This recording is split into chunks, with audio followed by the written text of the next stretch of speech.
హల్లెలూయా, praise lord. దేవునికి మహిమ కలుగును గాక. మరి ఈరోజు చూసుకున్నట్లయితే ఈ సాయంకాల సమయంలో మరి నీతో నాతో మరి మాట్లాడబోతున్నాడు. కీర్తనల గ్రంథం 24వ అధ్యాయం నుంచి మరి మనం ధ్యానం చేసుకుందాం.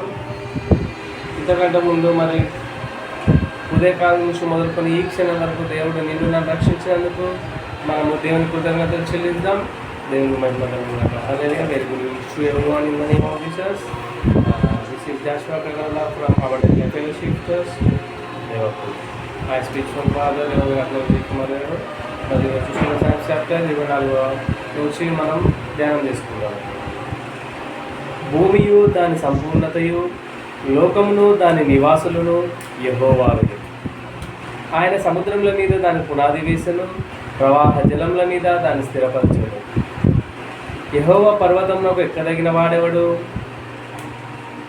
ఆయన పరిశుద్ధ స్థలంలో నిలవదగిన వాడెవడు? వ్యర్థమైన దాని యందు మనసు పెట్టకయో, కపటంగా ప్రమాణం చేయకయో, నిర్దోషమైన చేతులను శుద్ధమైన హృదయమును కలిగి ఉండు వాడే. వాడు యెహోవా వలన ఆశీర్వాదమునందును, తన రక్షకుడైన దేవుని వలన నీతిమత్వమునందును. హల్లెలూయా. 6 వర్షం ఆయన ఆశ్రయించువారు యాకోబు దేవా, నీ సన్నిధి వెలుకువారు అట్టివారే. 7వ గుమ్మంలారా మీ తలల పైకెత్తుడి, మహిమగల రాజు ప్రవేశించినట్టు పురాతనమైన తలుపులారా మిమ్మల్ని లేవనెత్తుకొనుడి. హల్లెలూయా. 8వ వర్షం మహిమగల ఈ రాజేవుడు, బల శౌర్యం గల యెహోవా, యుద్ధశూరుడైన యెహోవా. గుమ్మంలారా మీ తలల పైకెత్తుకొనుడి, పురాతనమైన తలుపులారా మహిమగల రాజు ప్రవేశించినట్లు మిమ్మల్ని లేవనెత్తుకొనుడి. మహిమగల ఈ రాజేవుడు, సైన్యముల అధిపతి యెహోవాయే, ఆయనే ఈ మహిమగల రాజు. హల్లెలూయా. మరి ఈరోజు మనం దీనిలో చూసుకున్నట్లయితే ఈ ధ్యానం ద్వారా మరి మూలాంశంగా మనం మందిర ప్రవేశం గురించి మనము తెలుసుకున్నాము. మరి ధ్యానం చేస్తే అది ఆ మందిర ప్రవేశం గురించి అని మనకు తెలియజేస్తున్నది ఈ మూలాంశంలో. అయితే దీనిని రాసినది దావీదు రాజు గారు.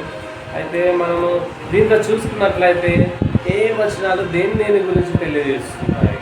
అయితే ఈ 24వ అధ్యాయంలో 1 నుంచి 3వ అధ్యాయం వరకు దేవుని సంఘం గురించి తెలియజేస్తుంది. మన 4 నుంచి 6 వచనాల వరకు మనకు దేవుని సహవాసం గురించి తెలియజేస్తుంది.